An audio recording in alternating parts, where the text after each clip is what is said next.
Hello, Sorry, one second. everyone. We are live. I'm joined by Ed, of course. Blimey, this is gonna be well, maybe the last informal quote live stream of this type. I mean, really, as I said in my video I just uploaded about coming channel changes, schedule, and all the rest of it, I will just be having this sort of medium just under a different label. Um, However, I'm unsure as to how I'll do it all. I don't think I want to live stream it, although I don't know. We'll see how. Well, I'll see. I haven't figured out all the minute details yet. But me talking about these sorts of meta questions shouldn't belong in a plebeian podcast of the future. So this sort of thing is going to be one of the last of the ordinary hangouts, at least for this year. Since I change everything every year, I change things, I do something a little differently. So that's that. Did you know it's been over 2 years since I've been doing this bullshit now? It's about 2 years since I got really active, and I've been doing it consistently. Fucking weird. Doesn't feel like it. What was the first video you released? The first video I did was a response to Rotherham it was in August 2014. I was 17 then. Um, I removed it about a couple of days after doing it. I remember doing it. And then I did a load of monologues that year, which you can find via my website, which I did manage to save them, archive them. And that's when the Plebeian podcast started, late 2014, when the first one is just me and Andy, just chatting bullshit. The first time I ever met Andy. And then that was it. Things took off from there. And I've been doing this nonsense now for 2 years. So yeah, and obviously West Coast Reactionary started last summer, or at least I was involved with it last summer. That's when I started my little foray into writing. Well, I was writing before that, but actually consistently writing. Weird to think about. It's funny looking back because there's so much you do different. I'm really autistic, so I want to go back and like retitle old videos like differently, and give new thumbnails to everything on YouTube and things like this. But it's getting to the point now where it just be too tedious for me to bother. Um, so there you go.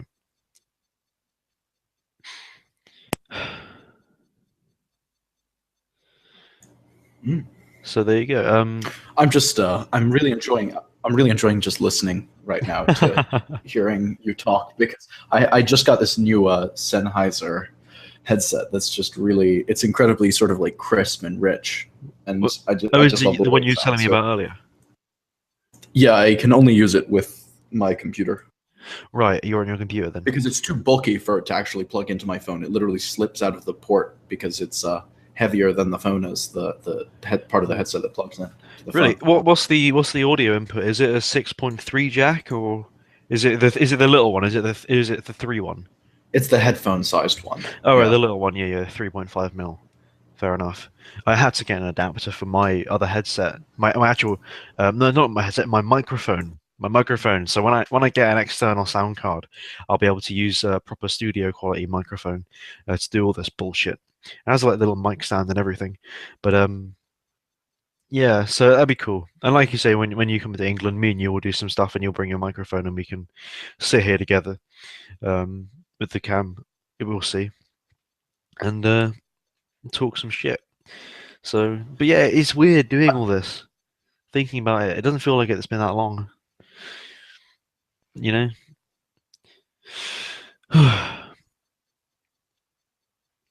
Just trying to think, what else could I say that I didn't say in that um, update video? That little coming channel changes. I mean, it's all fucking rendered for shit. It's worth nothing if I can't pay for the internet come October. So I fucking change everything and become far more efficient. And I can't earn anything because there's no fucking work in Exeter, and this is all free. So I have a really good month in September where I get really active, do this talk on the 24th. Come October, and I disappear. So that's good. Oh dear. Let's fucking hope it doesn't come to that. I've by the way, I finished compiling my book, at least the body of it, the book I'm going to publish, which is basically just compilation of my articles. I've subtitled it "A Case Study of the Mind of a Young Know-It-All." I wanted the book to be received and read and understood as an example of the thought processes and the machinations of the mind of a young man born into the present world, who's found the alt-right and these sorts of communities, etc. So that's um, that's coming. Hopefully, I'll be able to self-publish that and get some shekaru for that. Even if it's like just a bit, it's not expensive, but um, all I need now for that book is to write I've done all the footnotes. There's 99 particular footnotes. There might be more if I go back and check it, because I've had to reference everything over the past year and a half that I've ever fucking mentioned, down to page numbers in books. But 99 footnotes, I need to put them in format somehow. And I want you to write a part of the foreword for me. I was thinking with the foreword, I could have a couple of people just give me a paragraph or two, because I want again to paint the picture within which this book lies within a cultural context which is quite contemporary, um, which is kind of has a metapolitical meaning and significance. So I would like you to maybe write a little bit, Ed. I might ask David Parry to give a few words. I might ask James. Just I want to have the reader understand this is an example. This is not a text of highbrow political theory. It's kind of a marker in the West's historical, cultural, political trajectory, really. Even if it's just little old me, I think it's an interesting and important time we're living in. And of course, then I need to write the prefaces for part one and two, because part one is all the primers and part two is all my other articles and poetry at the end. So I need to kind of explain what the fuck's going on there and there. And then it's finding a medium to publish it or print and then publish and then distribute, etc. So that's well on the way. That's been consuming me. That's why I haven't been writing much lately because I've just been fucking going through all this writing, formatting it, and footnoting it, and that kind of tedium. So we'll see. Thankfully, my autism tells me that if I'm cleaning something up and making it look pretty and efficient, then it's good. So I just tend to drone out and just get on with it, you know? That's why the West Coast Reactionaries website underwent so many metamorphoses. It is, yeah. It went. The West Coast Reactionaries must have gone like under 50 theme changes in like a year, and that's all me being really autistic and thinking, okay, it's not quite right. This font face is slightly off there. You know, this serif font face, the serifs are a little too big, or oh no, this coloration of grey in that background over there, that's just a little too dark. I need to make it a little lighter. It's just me being really, really perfectionist. But now I'm happy with it, and I haven't changed it for several months, so that's good. By the grace of our Lord, I will not change it again. Because we did pay some money for that aesthetic, for that theme, for that intellectual property. So I'm done tweaking it. For now at least. My own website is another matter because it's mine. I feel no kind of shame in changing it every other fucking day. Right now I'm happy with it. Might change tomorrow, but it's just WordPress. Because you have to pay like £100 to go into the CSS and just fucking change a line of like hex like color. If you want a lighter shade of red or something, you just go into on Tumblr. You just go into the HTML editor, edit the CSS. You might change one fucking character in a line of hexadecimal code, and that's all you want to do. On working WordPress, you can't do that unless you fucking pay them 100 fucking shekels. What a bunch of fucking cunts. But yeah, so we're making do, and ultimately, I think eventually we will be able to give WordPress that amount of money, so I can play with it as much as I want.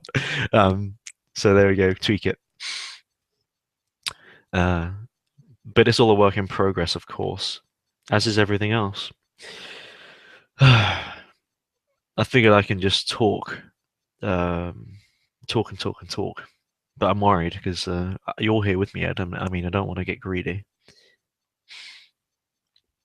No, hardly. I'm actually just kind of enjoying listening to how good the audio quality is on my headset. All I'm right. actually going to run up and get myself a glass of water, and then No I'll. worries. I'll continue All babbling. right. Let's read some comments here. Um,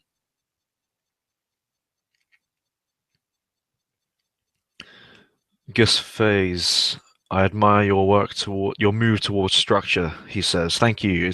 I know it's about time, and I have been inspired, I must admit, by James of Casual Histrionics, who does write for us at West Coast Reactionaries. Um, After a while of me kind of uh, being full of doubt, I've figured it's time to stop being a twat. Um, Baroska, Barokska, there we are. I'm old school. On Blogger for 9 years, never paid a penny. Indeed, but it's a blog, you know? I like to think of West Coast Reactionaries as more than just a blog, as kind of a webzine in a way. And I want it to be, I want the aesthetics and the general tone and mood of the website to reflect its contents and the people who contribute to it. So I wouldn't be just happy with just going for for the blogspot kind of default page like that. Um, I want it to be an adequate vessel, an adequate visual and aesthetic vessel for some very, very high quality and interesting and profound thoughts and statements and meditations. So yeah, that's my general view when it comes to that.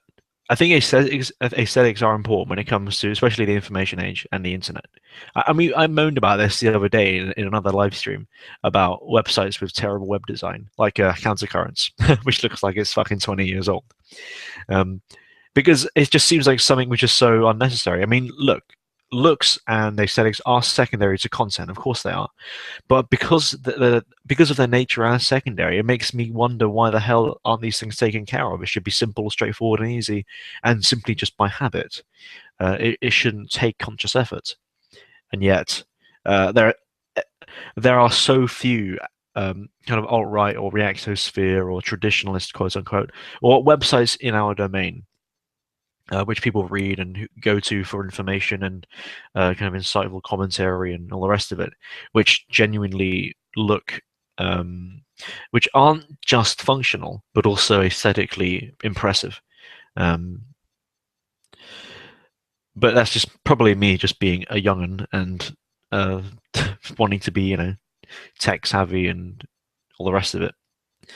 So the worst one, as I said in that live stream the other week now, is JuliusEvola.net. That is an absolute abomination. That is a crime. The person responsible for that should be I don't know. I don't know if I should say that, but they should be punished. To be very frank, I think to take a man like Evola's words and display them in such a way, I think is not blasphemy, of course, because Evola's words, he was not a saint or anything, but immensely and almost insurmountably distasteful and ugly.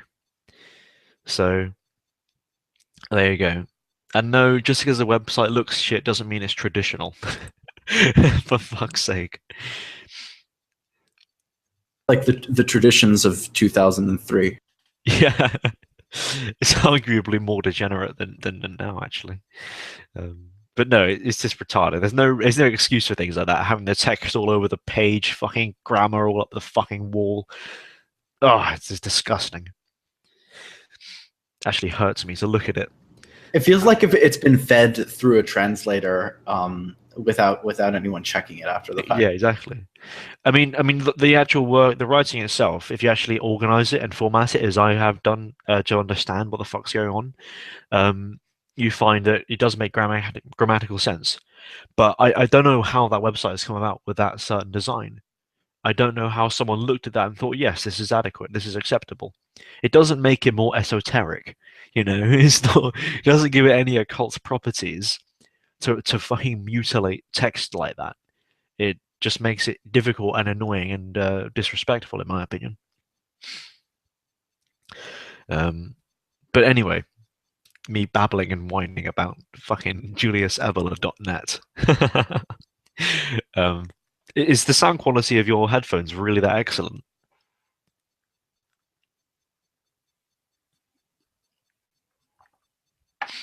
I'll take that as a no. Because I suppose we could also suggest the fact that my microphone is very good as well. Um, Eddie, you still there? Good grief. Edmund, good heavens, where are you? Disappeared. I don't know. Or you're doing something like boiling tea or still getting water or something. Don't worry, you're still getting water. Your kitchen is. You live in a fucking apartment. It's not a mile away. Anyway, people in the chat here, give me some comments to play with. Barokska says fair dues regarding net design, web design. I'm just an odd Luddite. Came of age before the net came along. It still scares me. I don't blame you.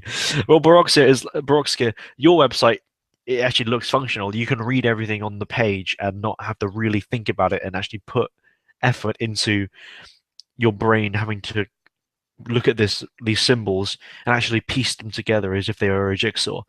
Go to juliusevola.net and that's what you have to do if you're an English speaker. In fact, I think even if you're Mandarin or whatever, because or native Mandarin, because the text isn't just left to right, but it's also up and down with like single words, and it's just retarded.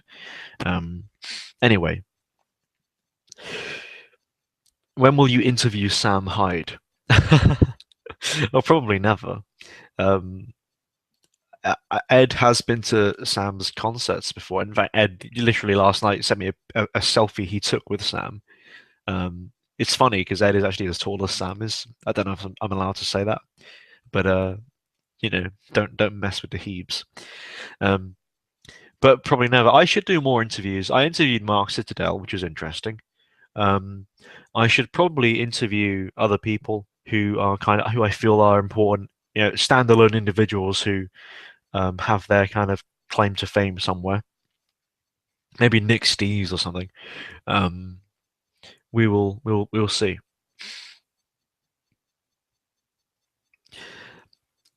Baroxkia, I do read your blog. Not all the time. I read many things, but I do check it here and there. You know?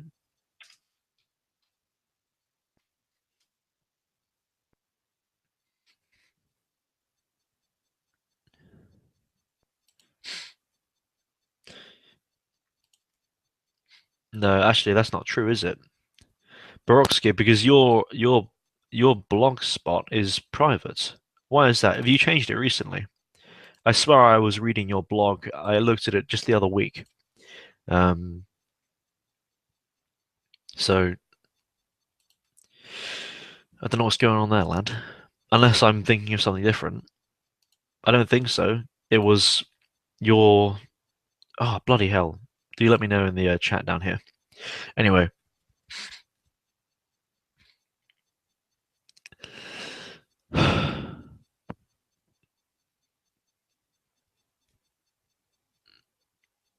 Can the Americans forge a new race? Oh dear. Um, this is a tricky one. Uh,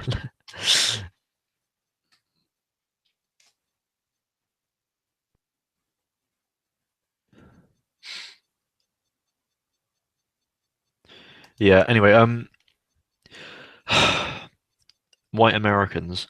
I think there is something of some substance in the original idea of an American, and and I think Gra has spoken about this. You have the idea of a dirt farmer who reads Homer. You have this kind of adventurous, outwards, pioneering, um, pseudo warrior esque, pseudo adventurer, explorer kind of idea. I think that's something which is potentially substantive.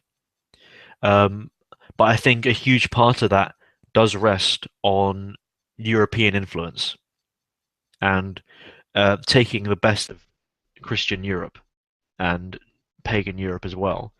and trying to basically synthesize certain elements and realize them in a new context. Um, I think there is potential in that idea. I can't comment too much on it, but that is something which has been lost and destroyed by capitalism and the marketplace.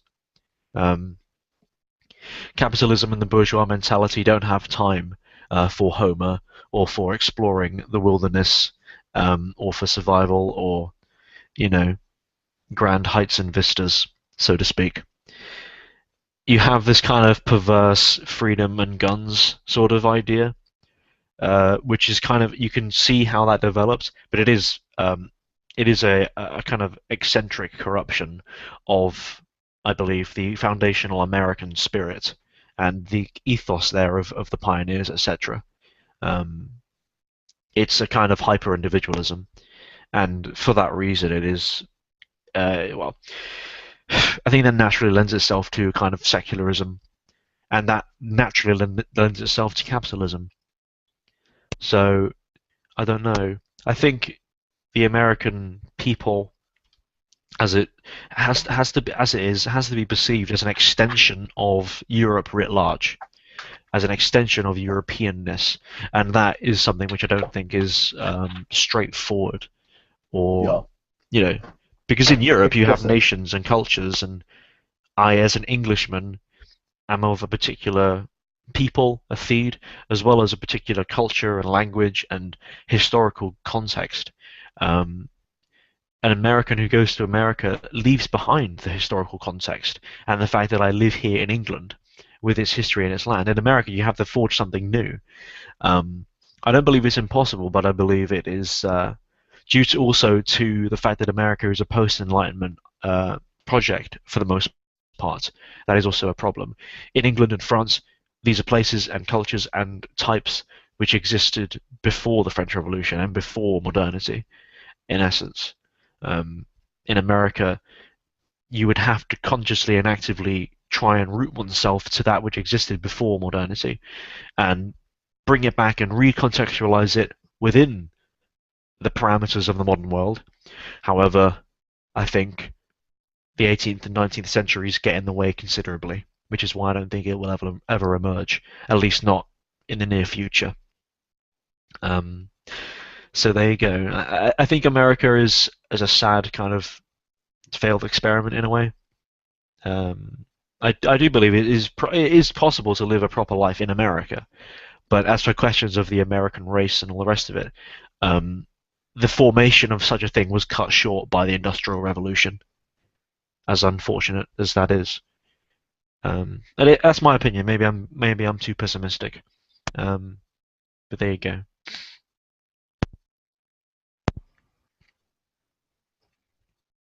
I think that one of the interesting things about America is that, well, compared to the other Anglo-colonial nations, or really more of the at least non-New World colonial nations, the sort of American existence is, at least in part, it was sort of defined by that pioneering spirit, that sort of spirit of overcoming one's new environment and settling into it.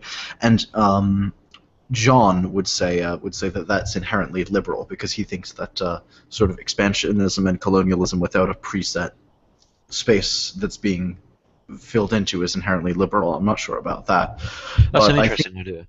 I can but I see why think you say that that. I think that personally, whether I personally view it in such a way or not, now that America has filled up all of its land in a way and is beginning to urbanize and grow sedentary, I think that there needs to be some sort of invigoration. And I thought that, in a way, that was sort of present with the space race. But I feel like even then, I'm not sure if America can really be America if it's not only lost touch with the fact that it's a nation of colonials, effectively, of the Mm. primarily of the British Isles, and sometimes Germany and places like that and whatnot. Well, this Or, is why Americanism has to be defined as outside or quote beyond Englishness or Germanness, etc. It has foregone its connection really to these things. It can. That's why I said regarding like, the dirt farmer who reads Homer. The dirt farmer who reads Homer doesn't read Homer because the guy's Greek. He reads Homer because what Homer expressed there are perennial threads, which are expressed through a particular European context and a particular time. And the dirt farmer, in that sense, is connecting himself to something which is perennial and exists outside of a culture, in a sense. And he, in his act as the dirt farmer, who is also a pioneer, adventurer, whatever, embodies certain perennial ideas within a particular context fit for a certain time. And I think that is potentially the seed for an American culture and an American race. I mean, the English race exists. The English people exists. The English people are an amalgamation of various others. You have the Jutes and the Angli and the Saxons and the Britons and all the rest of it. And yet, the English people did come about, and it does exist as a thing with a context and an observable history.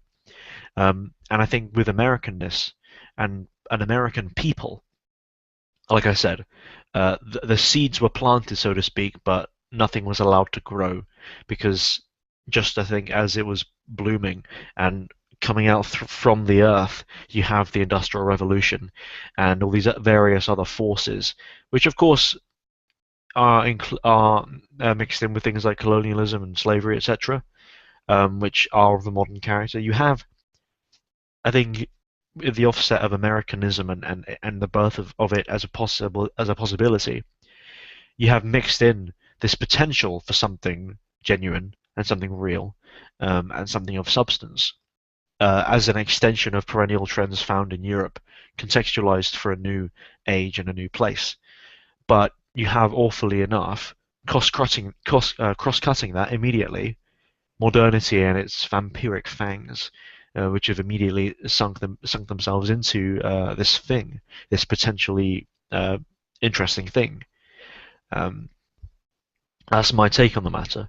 I think in parts of the South and the Midwest, where there is an absence of civilization per se, where there is an absence of so much buildings and people, you have that kind of pioneer spirit somewhat, and you see traces of it there. You see traces of this kind of adventurous American idea, which isn't itself inherently liberal and egalitarian per se, but does draw from threads of a kind of a more heroic or um, heroic light bent. Not heroic in the sense of, an archangel or anything, but heroic in the sense of daring and courageous, given that particular point of history and place. So, again, just to reiterate, I think it was an opportunity which has come and gone. Although me saying it's gone, that might be incorrect. There might be something in the future which could emerge. That's my prognosis, I suppose.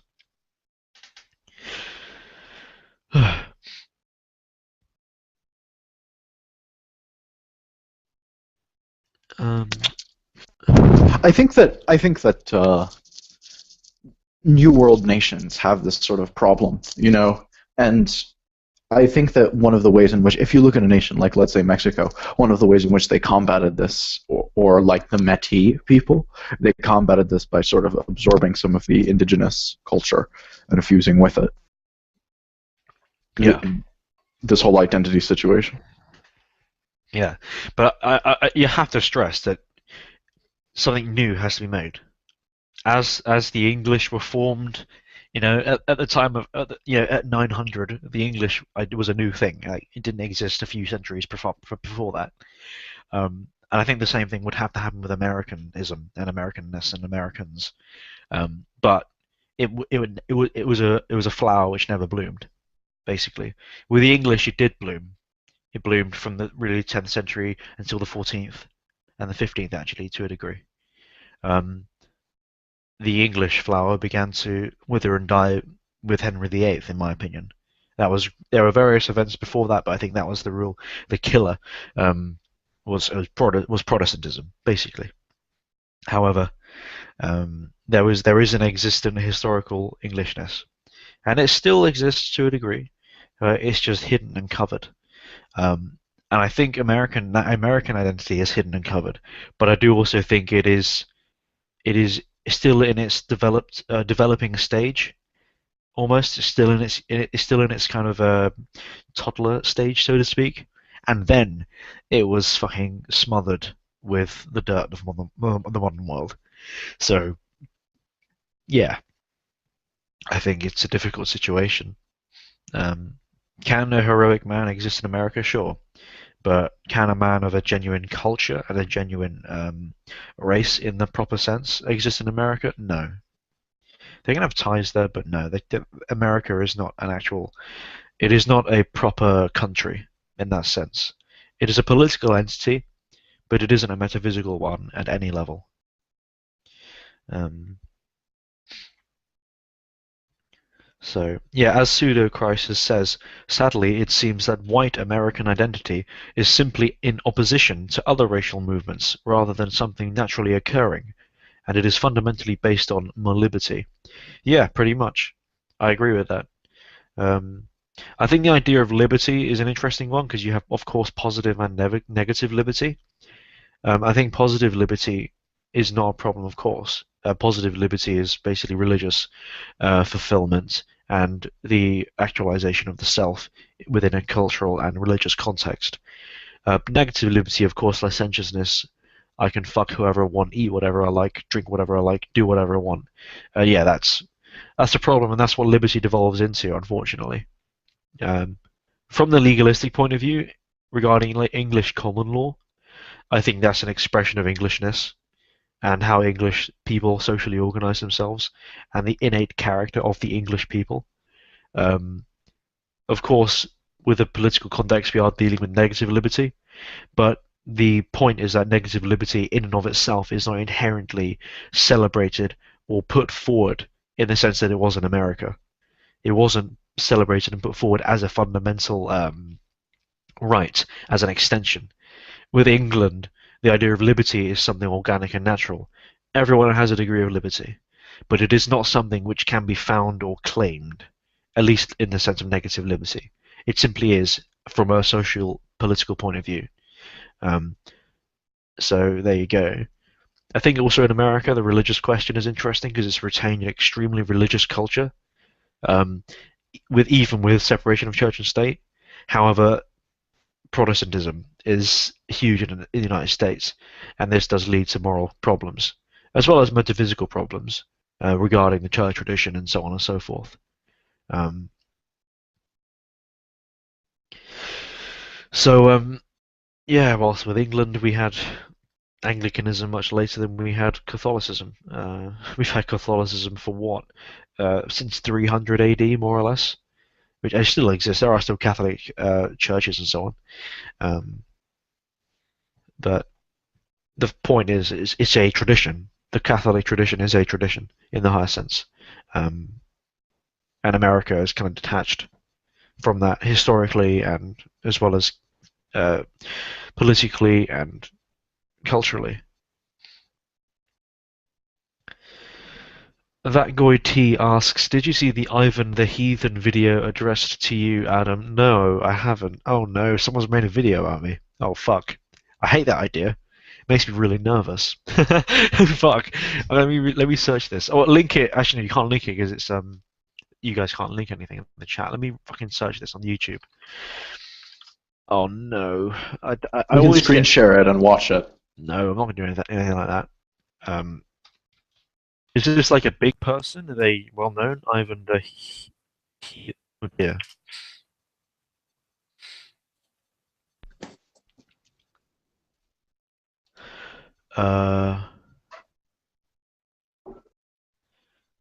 No. There's none of these videos have my name in them. Is it why the left keeps winning and why God is a right winger? Oh no, that was his expansions of comments he left. Yeah, he left a cool comment on one of my videos. But I haven't watched that. I'll watch that later, or whenever it's what 12:30 now. I'll watch it tomorrow or whenever. Um, so yeah, but that's interesting. I'm surprised. I always get nervous when this idea crops up. It doesn't happen. People very rarely make videos addressed to me, thankfully, because I always get like it's weird. I'm not good with quote fame unquote. Um, but yeah, it makes me nervous. I'm gonna have to respond to someone who's a moron, but Ivan the Heathen, I don't think is a moron, so that's good.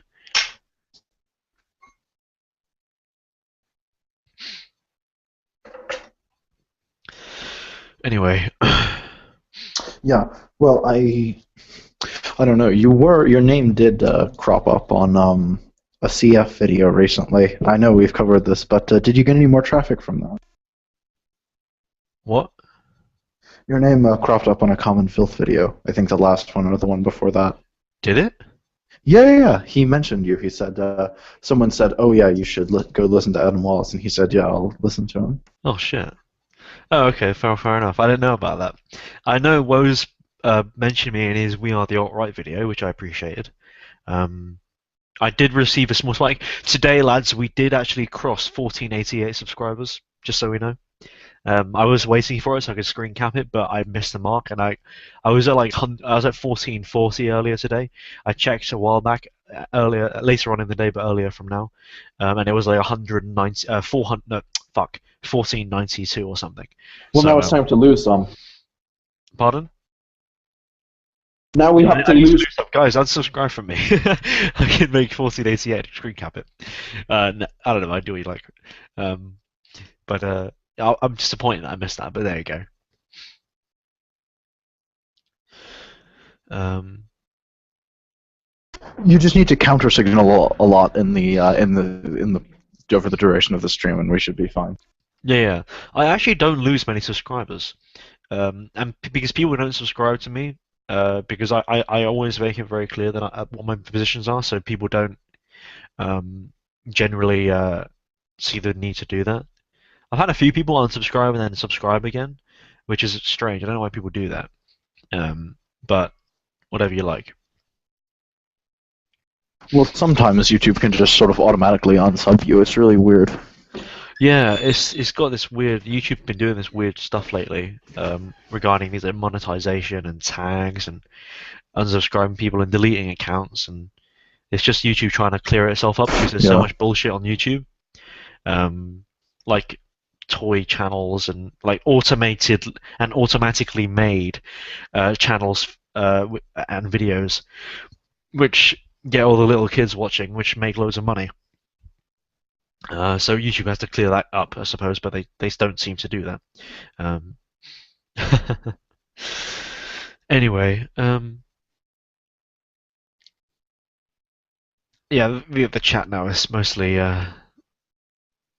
fucking shit posting. Anyway, Barokska says, "Can't deal with fame. You shouldn't be so bloody good then." Well, thank you. I can deal with fame. I just I don't know what it is.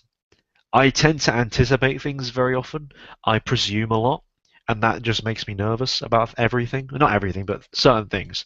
Um, and I'm when it comes to people on the internet, I'm so used to having not people naysaying me and disagreeing with me. I don't have a problem with people disagree with me, but people being cunts or misunderstanding me and getting cunty and arsy about it. Um, and I just can't be bothered to deal with that. So I just think, oh, just fuck off. Like every time I get a new message, every time I get a message every time I open up Skype, I have a new contact or a new message from someone. I kind of get a little, what's going on here? Uh, I'm obviously over exaggerating a little bit, but um, I'll get used to it. Adam, what do you think about the equality of opportunity? No. uh, mm, that's no. I don't think it's inherently a good thing because different people. Well, actually, let's think about this for a second. Opportunity. I think two people who are absolutely the same are going to have the same opportunities because they are the same. If people are unequal, then they are naturally going to receive unequal or unequal opportunities. What I think where you get problems is where you try and make people with different capabilities and abilities do the same thing, because that always goes topsy-turvy, and what you get isn't the worst doing the best, but you get the best doing the worst. Um, I think equality of opportunity does, to a degree, naturally lead to equality of outcome. Um, because people who are not intelligent are still going to be not intelligent, right? They're still going to produce or do or say or think whatever they're going to think anyway. Um, and it's the same with people who are intelligent and who are witty and who are perhaps sly. People who are a bit tricky, they are going to manipulate the system, perhaps, like whatever it is. People forget, like even in like communist regimes, there were people who manipulated the system and got something out of it, which they shouldn't have done, or couldn't, or technically couldn't have done. Um, Clever people will rise to the top, anyways. Um, but I think the idea of social equality in that sense uh, is okay in the marketplace for people who are merchants, who are that kind of orientation. Uh, should there be monopolies in certain things? No, economically, no, of course not. But does that mean to say that a merchant and a peasant are the same and should be afforded exactly the same quote rights unquote? No. So the idea of equality of opportunity is a construct and a idea which has been born by the modern world. Um, I'm not going to suddenly start making videos about why it's a pile of shit because it's not as straightforward as that. But I think questions like that shouldn't they don't need to be considered because they are tangent and they're tangential and reliant upon other things and are implications of other questions. So equality of opportunity is a result of the very fact that you have to ask that question of a breakdown of caste and of social mobility, which itself is based upon, for the most part, negative liberty, which is an egalitarian and modern idea. So, yeah. Can a nation progress towards traditionalism? That's a funny bit of wordplay. um, well, no, progress itself is inherently anti-traditional. Tradition is simply a word we use to describe the state of pre-modern man. It isn't an ideology or an ideal per se. The very nation, it depends on your definition of progress. Can society change and move, and can a government enact certain policies and take a different attitude? Can people live their lives in a different way and approach matters in different ways and ask questions in different ways and so on and so forth? Can that change? Absolutely. Like people who are listening to this and myself, for the most part, are obvious examples of that. 2 years ago, I was or not 2 years, but 3 years ago, I was a liberal atheist. You know, now I'm the opposite. So yeah, people can change. Can a nation then change? Yes, of course. If enough people change, then yes. But what's important there, in the context of a country or nation, is the elite. The elites have to change. Proper change can only come from the top down. It isn't going to come through a people's revolution, quote unquote. It can only come through the politics and the church, etc. Obviously, I say church, I mean men within the church, men in these institutions, at these positions. Change can only come really if they change. Otherwise, for the most part, it's going to stay the same.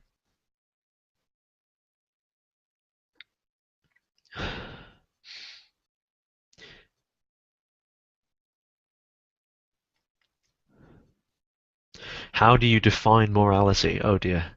Some of these questions, lads, are sort of things I would do. I'm better doing a responding to questions video about. My video. Eh? No, I was just saying what you were saying. I was anticipating that you were going to say it's easier to respond to things like this, but when you make an entire video as a response, as opposed to just have to respond to it on the fly. Yeah.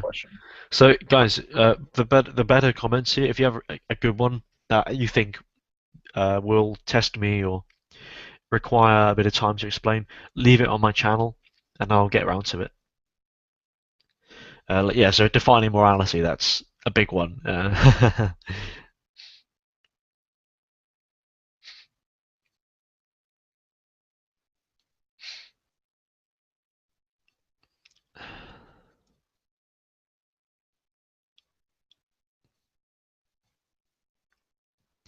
A pseudo-crisis is a lighter question.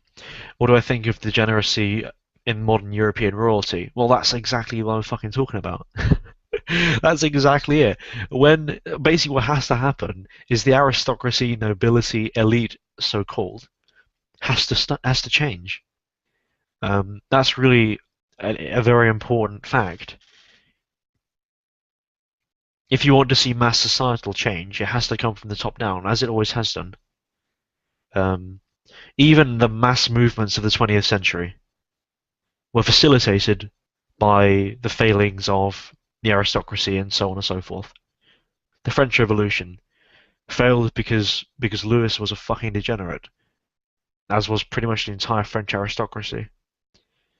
They were scandalous and lazy and irresponsible and didn't fulfill their roles properly, as Carlyle would say. Um,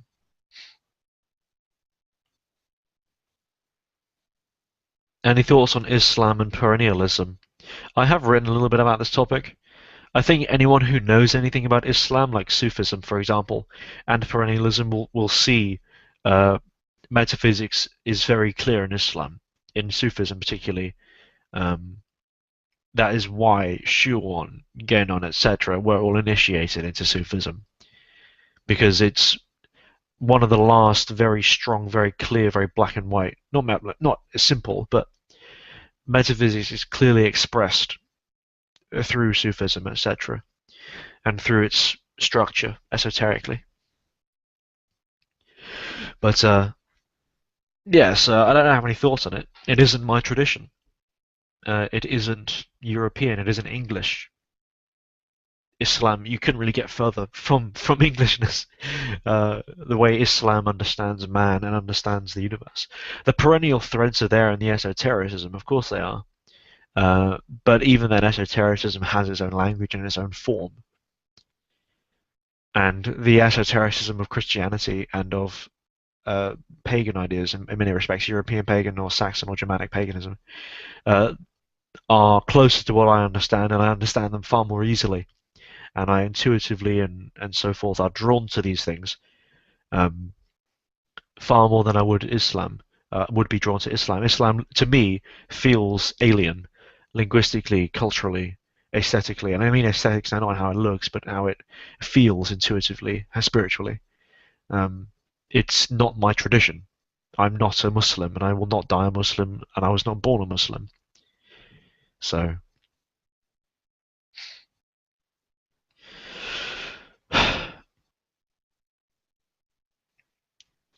what are my views on economics? I haven't given economics much thought. I'm aware of people like Othmar Span and people like that, but generally speaking, it's not something I've addressed. I tend to like to address questions which I have influence over. I am not becoming a mathematician or an economist, so I haven't done that. I would recommend at West Coast Reactionaries Alexander. He's written a bit about economics, and I think he will do in the future, hopefully. He's going to be a mathematician and wants to go into economics. That's his kind of expertise. So I'd recommend people look at that. But as for myself, I can't really give you a solid answer because I don't have control over those things. It would be there's no reason why I would need to know about these things.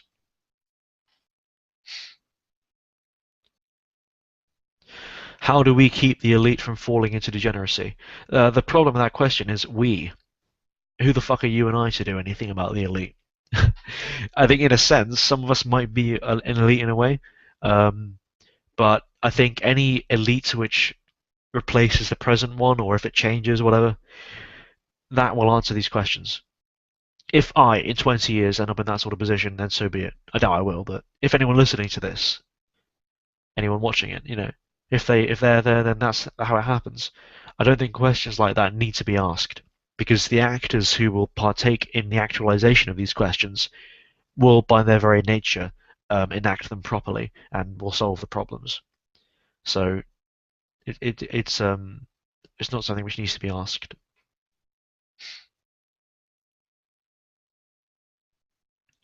Where to start with Hermeticism? The Kybalion. Read the Kybalion, and then if you have the stomach for it, Evola's the alchemical tradition or the Hermetic tradition. Sorry.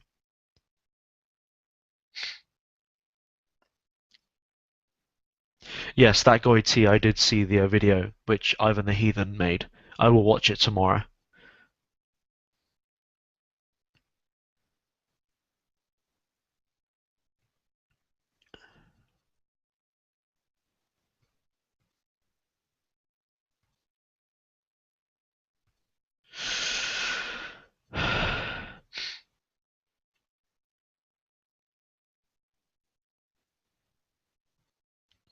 Yeah, it must be said regarding Islam, a lot of people perceive Islam as something very strong and very masculine. It isn't.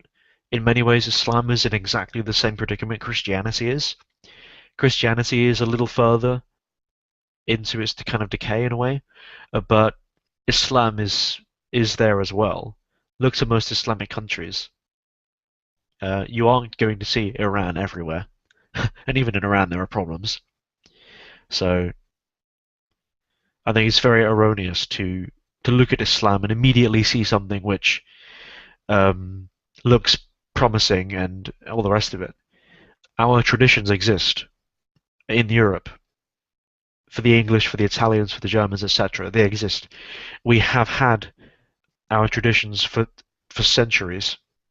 We understand them. We know the languages. We know the metaphysics. We know the allegories. We know the stories. We know the myths. We know the texts. We know the figures and the people and the prophet and all the rest of it. We know everything which is there. It's just in the past couple of centuries been obscured. It's been forgotten and hidden. It's still there. It's waiting for us to re-embrace it. The solution to our problems isn't to jump to something foreign, which is a sinking ship in and of itself, but to re-encounter ourselves and our own traditions. That is basically the fundamental quest of anyone of any substance. Anyone who anyone who rejects liberal modernity, that is their quest. That's what they have to do. They have to look back, and in looking back, they technically look forward because they self-actualize. They understand themselves and where they come from and their actual form. And in doing so, they understand the form of existence. They understand logos. And there we go, guys. That's my London Forum speech, totally ruined in about 30 seconds. But that's ultimately, yeah, that's what we should be doing, and that's what we should be working to bring about and encourage. So there you go, guys. That's every question answered. So good night. Yeah, I think that Islam was easier for the West Asian and Semitic peoples of West Asia and the neighboring regions, and the Afro-Asiatic peoples more broadly, in because it was more sort of in tune with their spirit and more similar to their paganisms than, let's say, Islam compared to European paganism. Yeah, yeah, exactly.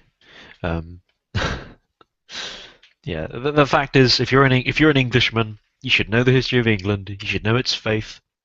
You should know its myths. You should know, and in knowing that, you know yourself, as it is for everyone else.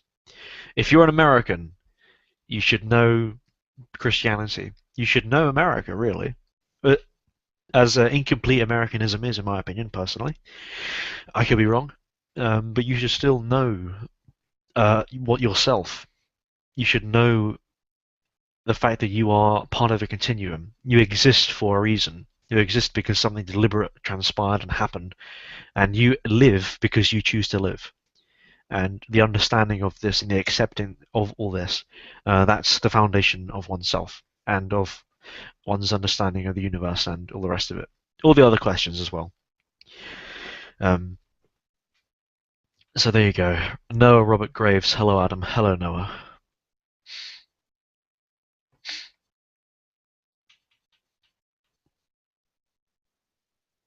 Am I Catholic? No. Not yet, anyway. I could be. I might be. Who knows? I'm only 19, so I think those sorts of questions of exoteric actualization are yet to come. I went to my cathedral. I've said this. I've told the story many times. I went to my cathedral um, last year, actually, middle of last year, the Anglican cathedral in Exeter, and I was sorely disappointed.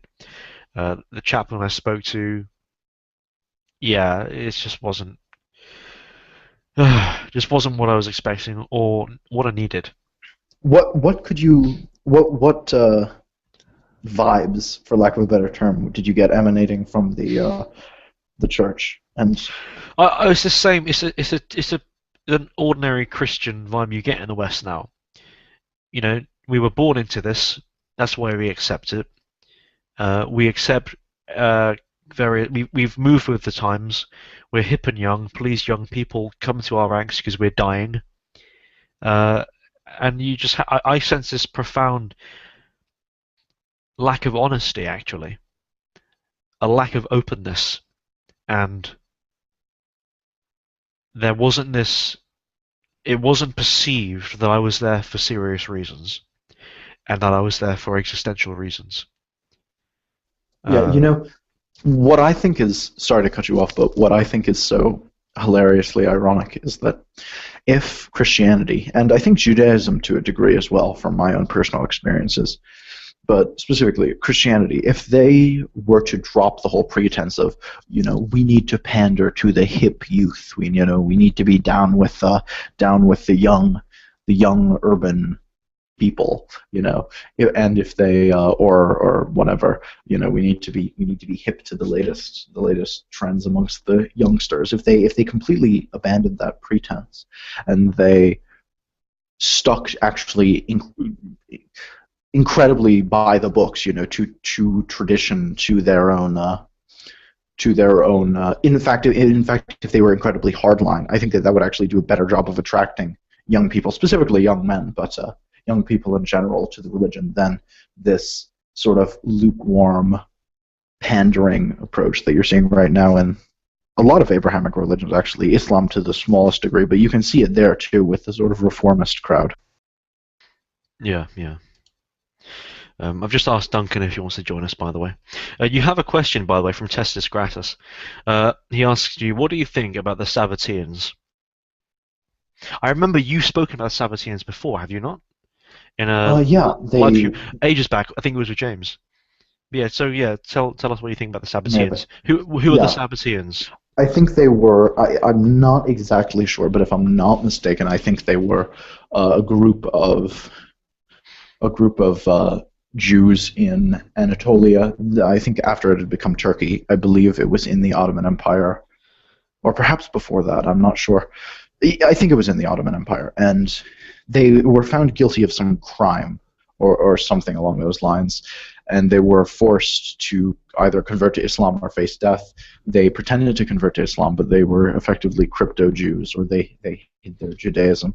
They were led by, I think, Shabbatai Zvi was his name, or something like that, and he was and so a lot of or a fair amount of Turks have this Donme, I think is the name of the group, heritage, belonging to some of these old crypto Jews of Turkey, of old Turkey. So yeah, so that's effectively what they are. I don't really have any opinions towards them one way or another. Arabs and Turks and people like that tend to, whenever there's an official, let's say in Turkey, or a Turk who they don't like, they'll say, oh, he's a Donme or something like that. But you can never quite be sure how often that guy actually does have that heritage, or if they're just saying that because he's being subversive to what they would expect from him as a Muslim. But yeah, that's basically the story of. I believe that's the Sabbateans at least Oh, under interesting. Sabbatai Yeah. Timber. And Duncan, you asked me about what I think about America metaphysically. I addressed that at the start of this hangout, at the start of this live stream. A long tirade about it.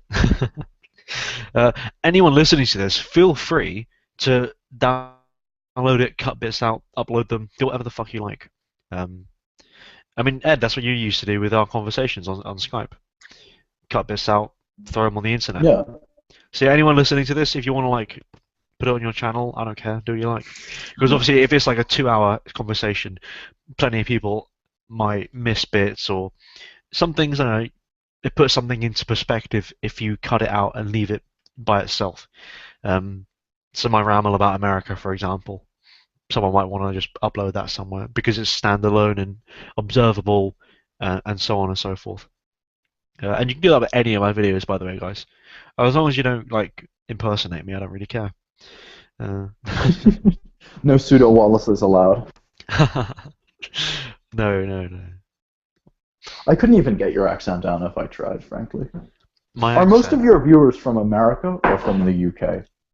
Oh, I can go into the analytics and actually check. Let me have a look. I think English, British, but I should say. Um, Let me have a look here. So the last 28 days, 35% English, 26% American or British American, 7% Swedish, 6% Australian, 5% Canadian. So for the most part, the last month at least, Anglosphere with the exception of Sweden. And 10% female, 90% male. Let me go to past, get a broader sample.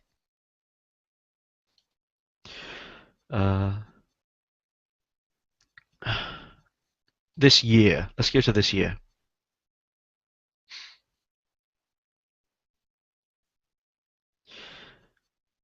Yeah, it's actually a similar trend.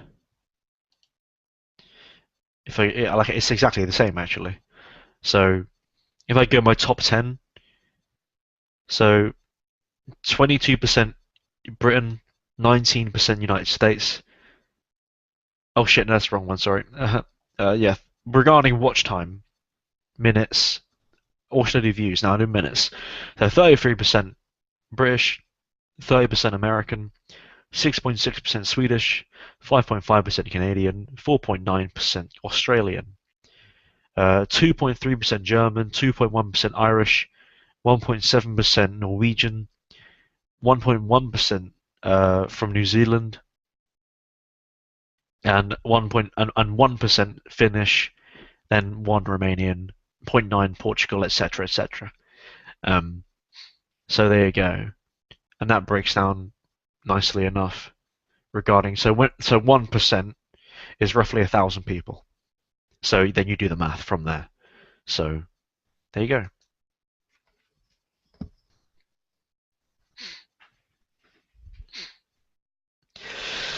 Um,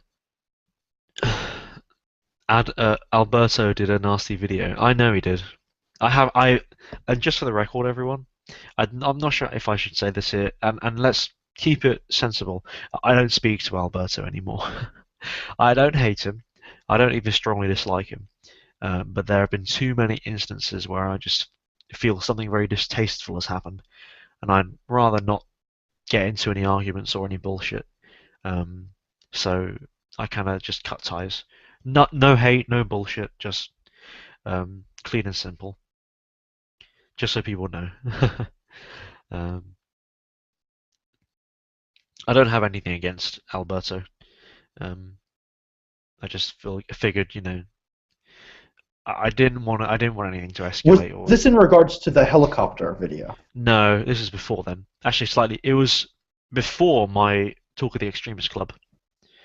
I just figured, mate, he said a couple things, and I just thought, that's it.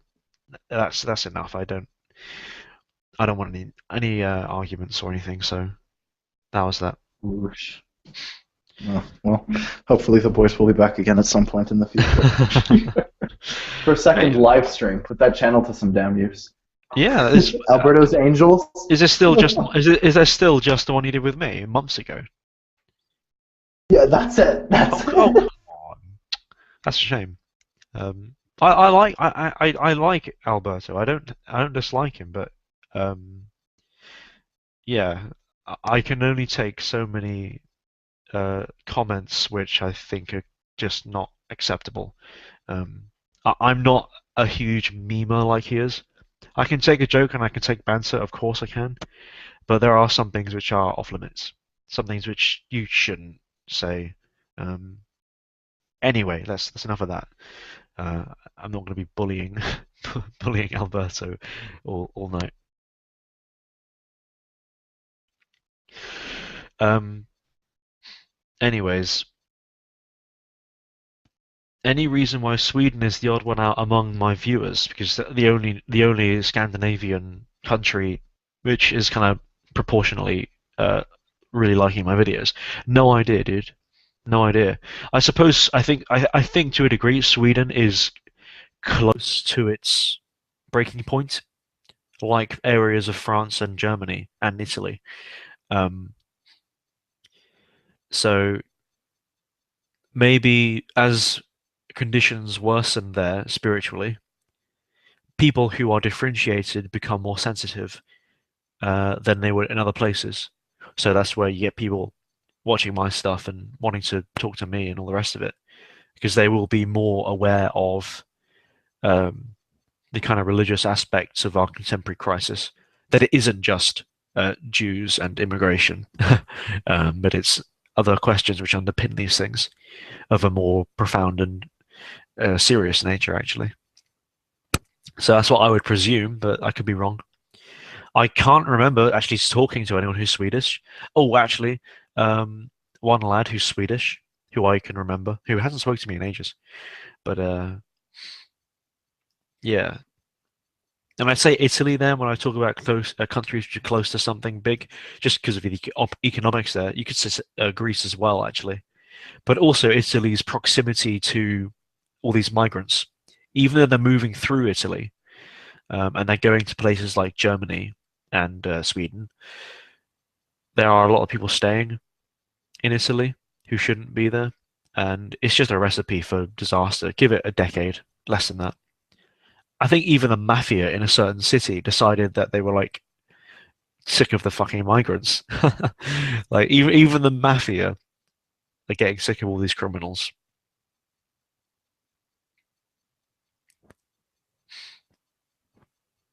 Who's the genius who made 45 minutes of Oswald Mosley sitting on a train? That was oh good grief. Johnny Vegas. Yes, Alarix says Johnny Vegas. That was right. Johnny Vegas did have like Pal Quest as well, which is really interesting. And there was another What old do you think of Guitarra Hombre? Guitar Hombre. I don't. He's a clever lad, and it annoys me that he used to shitpost on my videos so much when he had like interesting criticisms to make, but he didn't want to actually pursue them properly. That's why I actually muted him a few times and blocked him from commenting, because it was like this is on my second channel particularly. Like he'd leave really interesting, like sarcastic comments, which actually were interesting comments, and he wouldn't fucking like be serious about it. And I was like, dude, just fuck off then. Like, Guitarra don't. Hombre, the It's spicy like Latin. don't tease me with this like interesting disagreement, and then just like fuck off. Leaving me hanging like that. It's just not fair. Um. Anyway, it was him. Was it? Is he the guy who did the song for Owen Jones? I don't think No, so, I even don't though he think it has was. No. guitar in his name. Even though he has that was Guitar Fact. Yes, it was. Yeah, yeah. I haven't been keeping up with those sorts of shenanigans for a few months, so I'm out of the loop. Anyway, yeah, okay, Duncan. How does my mic sound? You sounds great. Does it sound sexy? Yeah, sounds Wow. sounds sexy. I'm gonna send a link to Duncan. So I thought that happened a while ago. we've been going for about an hour and 10 minutes. I think we'll wrap things up Right. in about 1 o'clock. So at 2 o'clock, sorry, it's 10 past 1. At 2 o'clock, so 50 minutes, and we'll try and wrap things up. I'm sending Duncan a link. Oh, that's the wrong link. And then I'll get a cup of tea actually because I need one. Actually, I want one. I'm not addicted, even though I have like 4 or 5 cups of tea a day. That's probably not The good. truth Actually, slips out. Probably not. You should just get an espresso machine. I have a great No, coffee Nespresso is fucking. machine. It's so good. Coffee is for degenerates, okay, and Yeah, that's what Trump metrosexuals. says. Trump says he doesn't drink coffee, and it's like Trump. I was so upset when Trump like made me feel like a Oh, degenerate for drinking tea. you're just a fucking metrosexual, you know. New York, New York suburban kind of.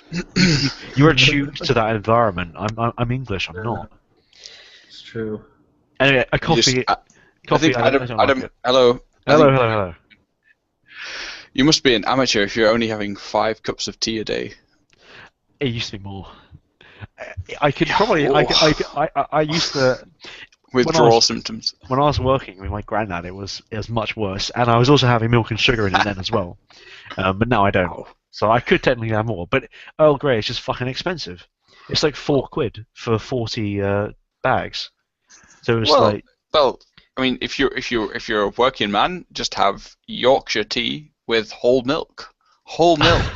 whole milk. So based. Whole I don't milk. have milk or sugar in my tea, I'm afraid. I'm sorry. Please don't hurt me, Duncan. Please don't. If we meet, please don't bully me. All right. This is what. Yeah. Oh, yeah. I don't know. I don't know what. I don't Is this what I mentioned mean, about Christopher Hitchens and the milk? These whole milk. It's good for your bones, Adam. I know. I need to. I do drink milk occasionally, but generally I just don't have much. I don't have things with milk in them. I choose not. I used to when I was younger, but when I was 16, I decided let's stop doing that, and then I lost a load of weight. Sometimes I get cravings. It's like a pint of whole milk with one go. Let's go. It's how you know you're white, basically. My body can't process whole milk. That's because he's not white. Not spiritually.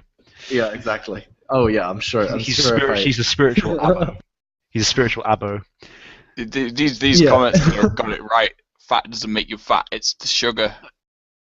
Yeah. Anyway. This is Adam. I brought this up to you earlier today. I was like, "Did you ever listen to Peter Hitchens on the whole skim milk debacle?" And he's like, "No, and I never will." I haven't been keeping in the loop with P Diddy Hitch's shenanigans. P Diddy Hitch. His son's a Roman Catholic. Of course he is. I've said that a few times. His son also looks really Jewish. Of all things, he looks like Ed looks less Jewish than him. Like Ed looks like a Middle Easterner, but he's not a manlet, and he also has blue eyes. But P Diddy Hitch's son looks like Ben Shapiro, but hairy. Oh dear, it's even worse. It's even worse. The thing is, we don't know much about his wife. You see, so his wife might be like really totally Jewish. Yeah. It's actually funny the amount of stuff that's come out of Melanie Phillips recently, because she's in a similar situation to Peter Hitchens, as in they're both Jewish, and they both well, I think Melanie Phillips identifies as Jewish more than Peter Hitchens, and she's obviously on the wrong side of politics in that she already has conservative views in the United Kingdom, so she's getting attacked by Palestinian-loving lefties and other, that kind of thing. But at the same time, she makes really good points about the rule of law and other British, British institutions, that kind of thing, like Peter Hitchens does. So we've got this dichotomy where we've got conservative Jews backing up white principles. Yeah. If you wanted to say it in that stark terms, but of course, it's not just about white or Jew. It's more about it's more than that. It's not just a racial thing. It's really more than that. Anyway, we're talking about Jews. Ed is with you, so you can do that without me. I'm gonna get a cup of tea, guys. Be right back.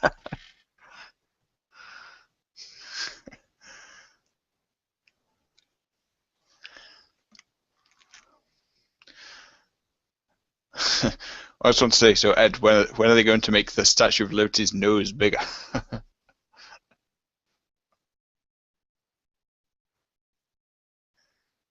I'd say give it 20 more years until the full 20 more imminent years. takeover. Hold on. I actually think that the funny thing is, what there was a really good article. I forget who it was by. I think it was by I forget his name. I think Israel Shamir. I might be wrong about that though. I forget who it was, but the article basically Sounds pretty white. the article basically said, this is the 2016 is the first time when Jews are really sort of diverging with the mainstream American consensus opinions on both the right and the left, and sort of going against the grain, and in the act of going against the grain in such a way, sort of outing themselves. And this is something that I've been saying for a while, that eventually it will just sort of come to a breaking point. And I think that breaking point is probably going to be within.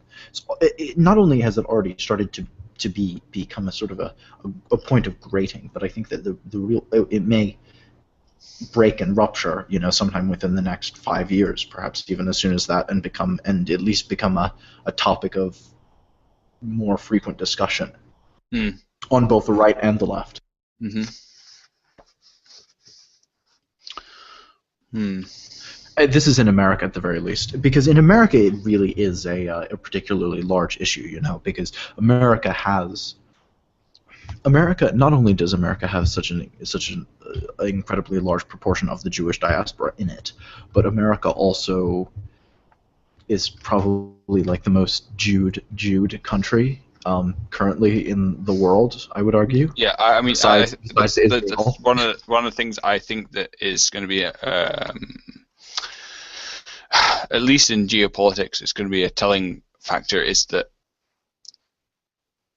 any hope of a WASP revival of people who are, Anglo-spherical, who are non-Jewish, would come from outside of America. I mean, it could be anywhere. It could be Germany. It could be from a Francophile, or it could be from somewhere else. But I think with Brexit, it might be something to look towards. You're not gonna get a revival from America. I mean, I think what Trump's going to do is just hold the line at best. And as you say, if America is the most Jewified, then you really have to look somewhere outside of that for it to happen. I mean, in saying that, there's the alt-right phenomena, but they've got so many problems with entryism at the moment. Most certainly. I mean, there will be people who weird. try to hijack that, but I think that on both the left and the right within American society, the fact that, let's say, on the right, for instance, the fact that Jews are routinely siding with, in, let's say, the media, or there are often Jews in the media who are siding regularly with the BLM types and the Mohammedan types, will become far more and more evident. And on the left, the whole Israel-Palestine thing, I think, will increasingly become an issue because of the this sort of neocon segment within the American government. Well, one thing that perhaps I don't want to say Zionists, but people who support Israel may not have factored in, is that the more Mexicans you have, the more they identify with Palestine, because of a purely aesthetic way of looking at things. They identify more with them than they do with the Israelis. Yeah, indeed, and I mean, you can look at it in not just there, but I think you see it in the British Isles. I forget which two groups it was, but one soccer team will have Palestine flags and one will have Israel flags. Yeah, it's a schism between it's a schism in the Labour Party, especially because you have a huge voter base that is now opened up through Muslim immigration to Britain, and they're all supporting Palestine. At the same time, you have new Labour MPs who are pro-Israel, with the BBC, which is largely pro-Labour, pro-Israel. So that's the sort of Tony Blair wing, the Blairite wing, and then you have the same sort of effect in the Conservatives and the Liberal Democrats, and then but at the same time they want to pander to the immigrant vote, which is the Muslim vote in essence. So you have a schism within parties, and with Labour it's even worse because you've got people who are the people who vote for the Labour leader are the members of the Labour Party, which is a huge amount of people, but they have no say whatsoever after the Labour leadership in who's going to be Prime Minister, because there might be 100,000 people who are voting for Jeremy Corbyn, but at the end of the day, it's the whole general public who votes for the leader of the country, so it doesn't make a difference in that sense. So you've got schisms within schisms, and it's just a mess. Yeah, indeed. I mean, well, in the UK, it's far more here. It's funny. In the UK, it's very fractured. In America, it's quite fractured, but you don't even have, in regards to the Israel thing, people on both sides actually toe the line a lot more. Even like Corbyn-style rhetoric, even like, for instance, Bernie Sanders, for saying what he said about the whole Israel thing, even was really dragged through the muck by like the Jewish American media. I was actually quite surprised, and of course Trump for what he said as well. And I think this is again, sort of where the schism begins between sort of the Judeo-American and the American interests dividing at large. At least I'm gonna get myself a espresso. I'll be back in a second. All right. Espresso, yeah. I would. It's the time preference. It's going to get a very quick drink rather than a long drink. But I heard a little bit what you guys were talking about. The main thing is, I was going to say. I've completely lost my head. About Jews. It doesn't help, Adam. Everything's about Jews.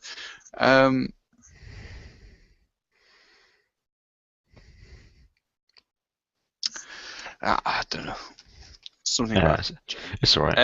Not important. Well, I'll wait for something. I'm going to be fucking 20 in like less than 3 weeks. Oy vey. I'm not ready. And maybe 100 years ago you'd be working in the tin mines in Cornwall. I would, yeah. For 10 years already. Yep. I'd be covered in coal because I've been working in the coal mines for 15 years. What are we talking about? I was just saying I'm gonna be 20 in like just under 3 weeks. Duncan said, if it was 100 years ago, you were working in the Cornish coal mines for 10 years already.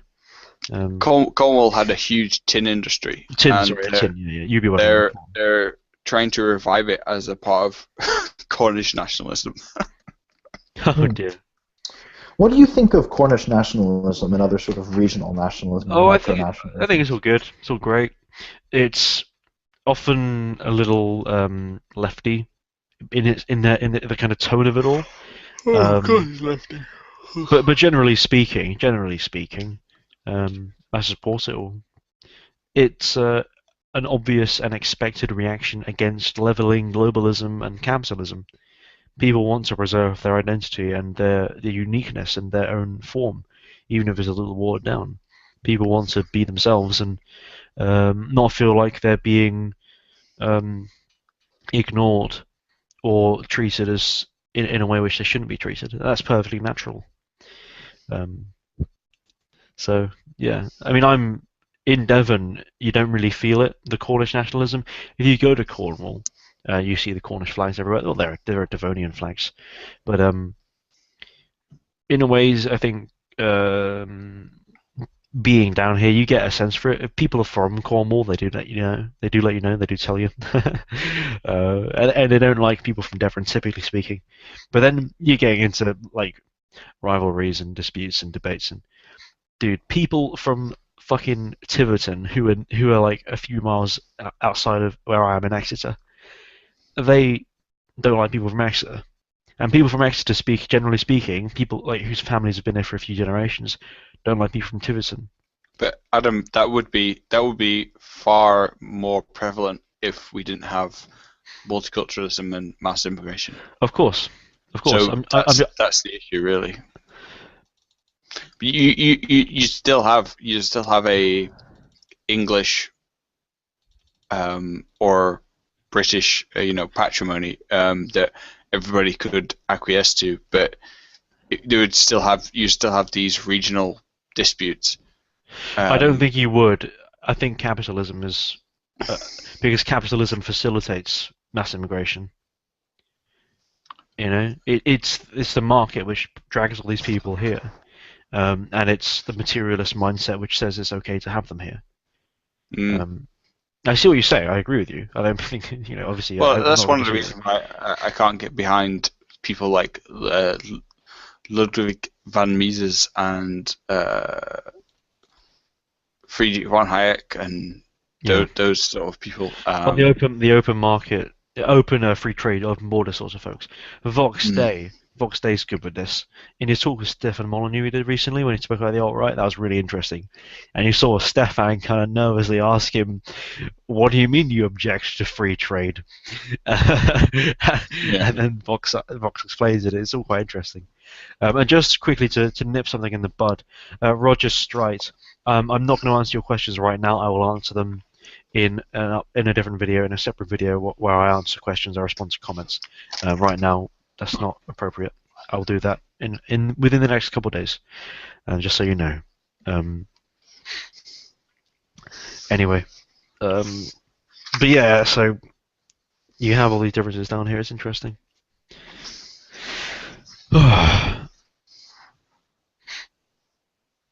So, what are we on? 1 hour is already halfway gone.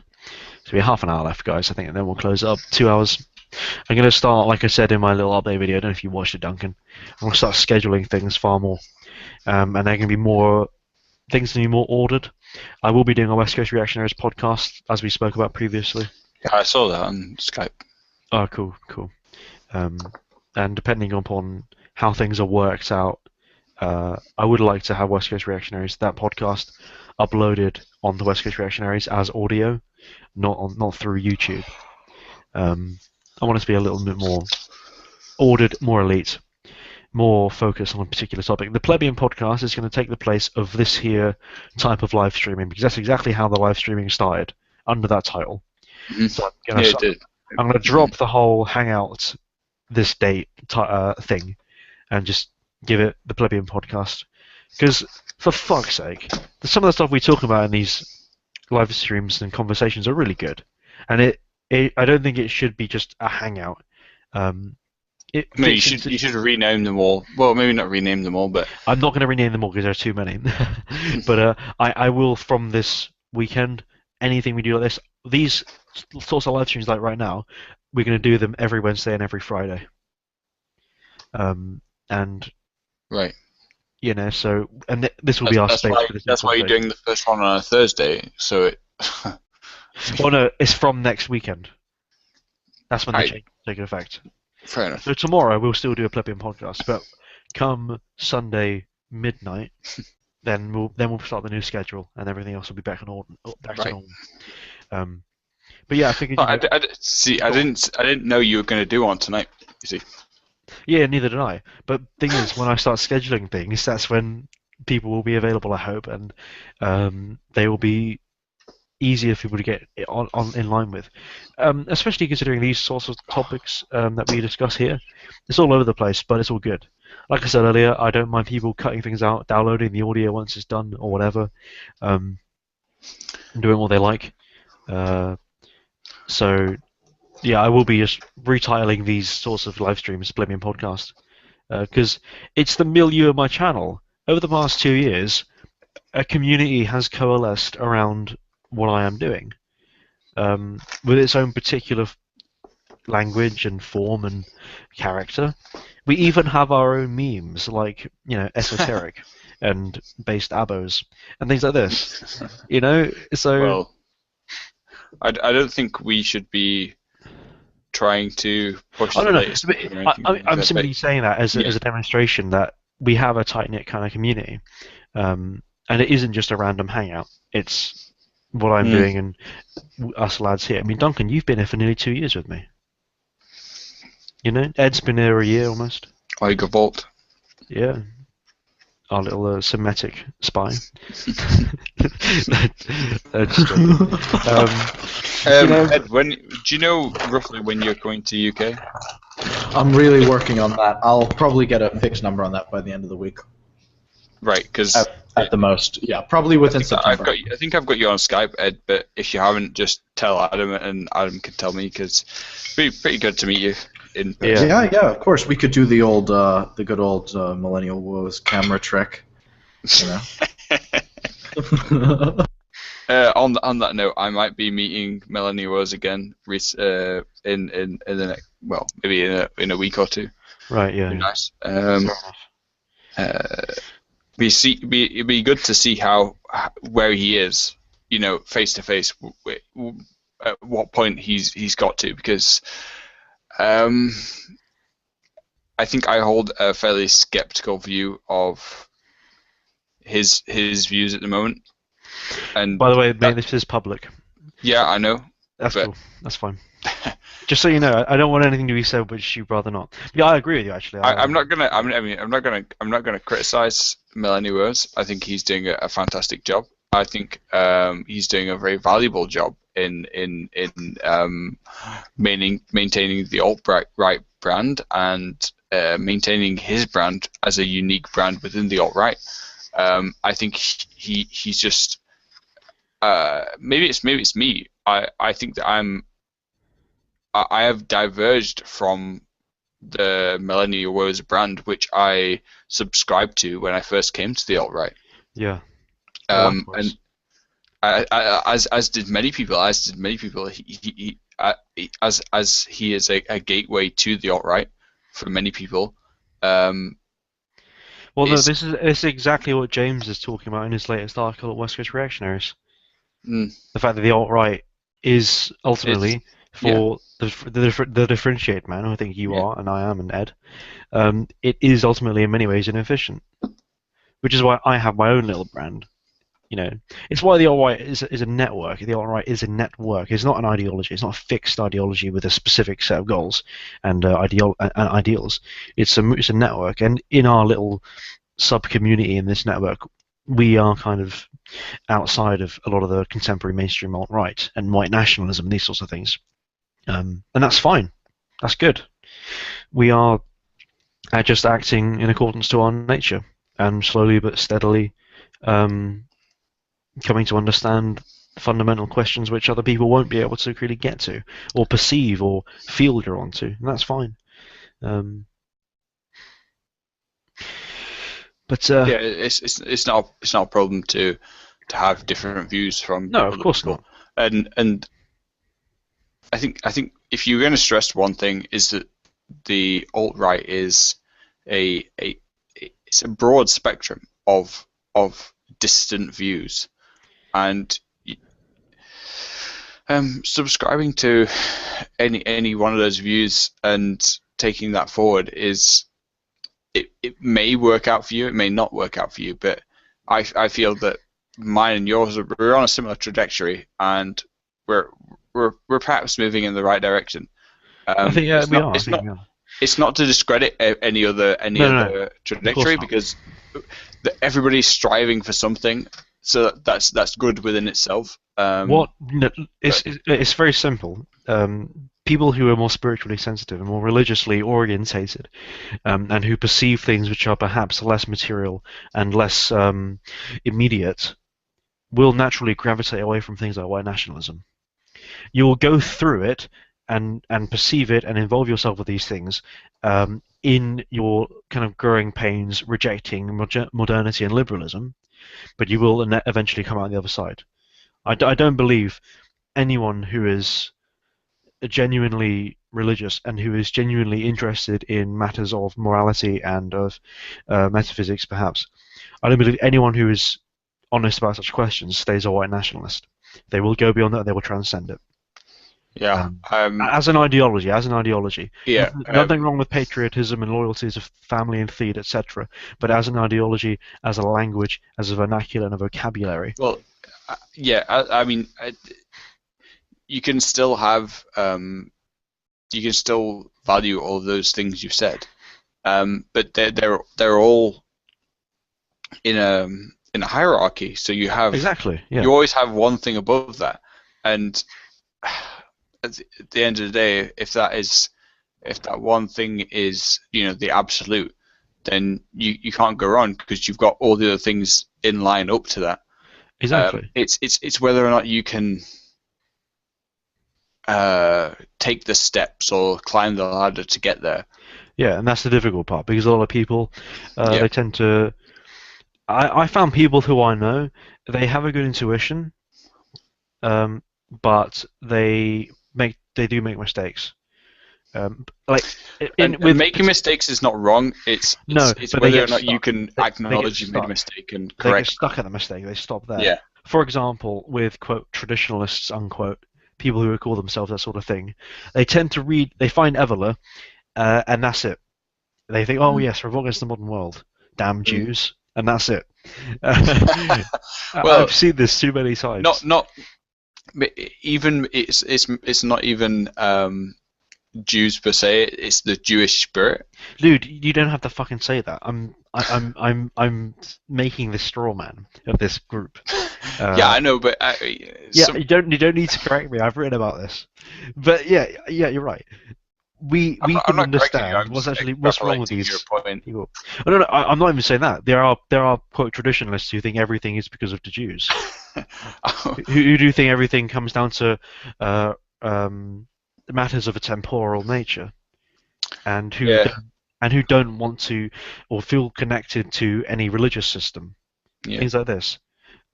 Like people who call themselves traditionalists who want to revive paganism. Or who think they can or should. Ed, if you fucking yawn like that on my stream again, I'm gonna kill you. It was me, sorry. Oh, was it you? Fucking hell, I knew it was. Fucking hell. I only said it to Ed because I'm meeting him. Yeah, no, I was getting a bit scared there. Yeah, sorry. I've been at work all day, and that's fine. I've just been to the pub for a few 5 pints. hours. Oh, 5 hours. That's a few fucking pints, mate. How many did you have? I can't remember. I had 3. Can't remember. Okay. Well, I got home and I was like, oh, Adam's doing a stream. I'll jump on the stream. That's all right. But yeah, I know what you mean. I don't want to. I think it's. I guess it's kind of cowardly to just say that you're a traditionalist without picking a tradition. But I don't think it's surprising that people are like that. No, it's not at all. It's a huge mental and spiritual and physical effort to choose a tradition and live that tradition. I mean, I'm trying to do that, and it's very difficult. I'm trying to find aids within the modern world to keep to try and keep doing that path, trying on that path. It's very difficult. I mean, if for example, if you work at all and you can't go to church on a Sunday, then that's one thing, for example, or you find yourself, you get up in the morning and you don't have time to do your prayers. I mean, you can't miss your work to do that, so you have to be there. You have to be ready to get in the car or in the boat or on the train, or you have to be there ready to get to work. So when do you find time to do this? It's not like you're in the field and you spend 5 minutes with everybody else in the field saying a prayer. You're looking at this physically. I'm not. I think, but the fact is, it is an inner constitution which pulls you to do these things. It is an attitude. And it is an understanding, it is a knowledge, a type of knowledge, which compels you to do these things and to be aware of these questions. And plenty of people don't get that, and they don't receive it, and they don't find it. Right. Yeah. That's because you have people who are not supposed to, but so do you have people who should and are supposed to understand certain things, but who never come across them. And if they are, if they do start to perceive certain truths, it's sort of skewed, and they don't get the whole picture. And that's definitely the case regarding plenty of quote reactionaries or quote traditionalists with Christianity. I was in that stage for a while, thinking Christianity, we could never reclaim it. It had to be something else. But that's not true. The faith is Europe, and Europe is the faith, to quote Belloc. But that's something which took me a while to think, and it wasn't just through my own efforts. It was through other people and talking to other people, and having that challenged. And sometimes, just life circumstances, these challenges don't come to some people. Yeah. Well, it's what you were saying earlier about going to a local church and trying to reconnect with a tradition through that. Yeah. I don't think that will happen. You have to have exterior stimulus as well. Absolutely. And at the end of the day, that's not a problem per se, because you can, if you, as long as you're drawing on Christian fathers, or if you're drawing on people who have written on this subject, or in the past, that's fine. Then you can be the voice in whatever tradition you're stepping into. But I think it's a lot harder for people who want to be traditional pagans, because there is no religion called paganism. Well, yeah. What I meant is by that is pre-Christian religions. Mm-hmm. There really isn't anything that's living. So of course not. You can't revive a dead religion, because and I think Christianity isn't a dead religion yet, but in the West it almost is. The part of the Church of England, for example, that I'm part of is 1%, and so I think that would. Duncan, you've had too many drinks. You're trying to articulate things which are too unsober to do. No, not really. I know what you're saying. You're going off on tangents, and you're making points which we already know. Right. But this is not a problem. But yeah, me going to the church, for example, to Exeter Cathedral, I am capable of realizing a religiosity and a spirituality, and of knowing these things without that structure to an extent. There will, of course, become a point where I do partake in a structure, but right now there are other things in its place. Some people won't have that, and they won't even know, and they won't realize that they need that structure. Some people need a church. They need the religious structure which exists before them, and they need to be told what to think and how to think it. And unfortunately, I think there are lots of people who get caught up in these sorts of questions, in the sort of area which we're traversing as we speak, who will misunderstand things, who won't get things, who will come into things with the wrong attitude and the wrong intentions, and that's simply due to their own caste and their own nature not being facilitated in its understanding by contemporary society or those around them.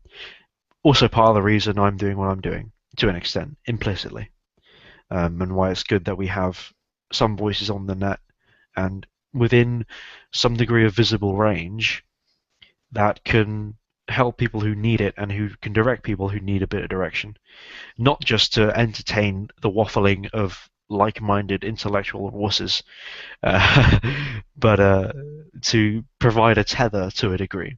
It's why I'm really skeptical of people who have lots of knowledge and don't share it with anyone. I think that's it, especially in today's world. There has never been a time where people needed a bit of assistance, and not just modern proles who don't know anything. but you have to find the needle in the haystack, so to speak.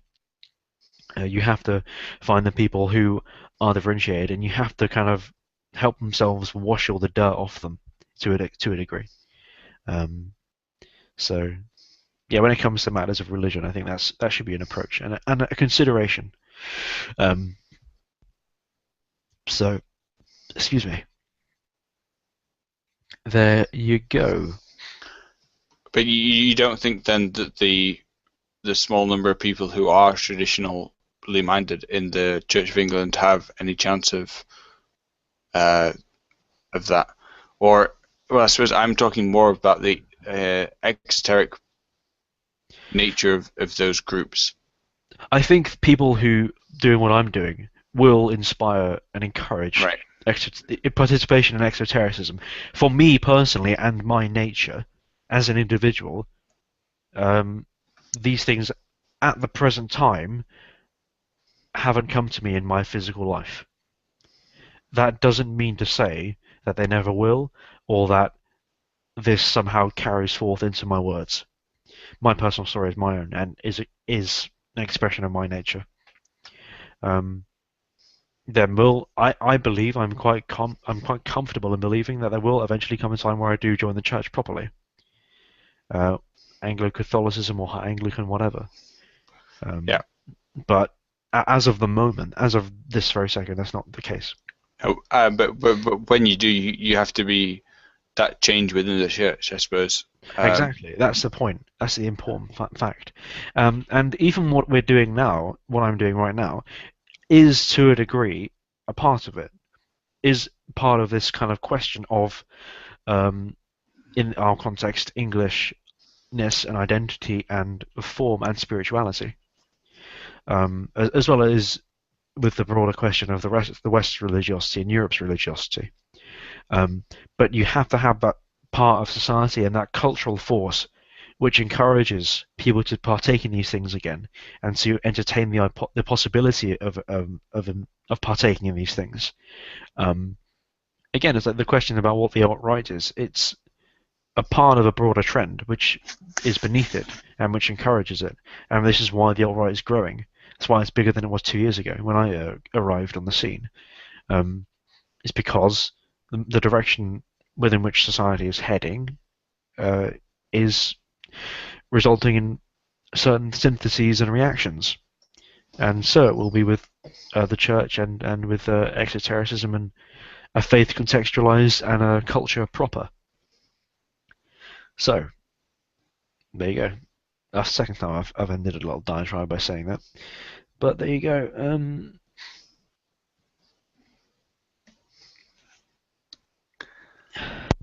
Well, it's up to you to make your own move towards whatever Of course spiritual or whatever grouping you want to be part of.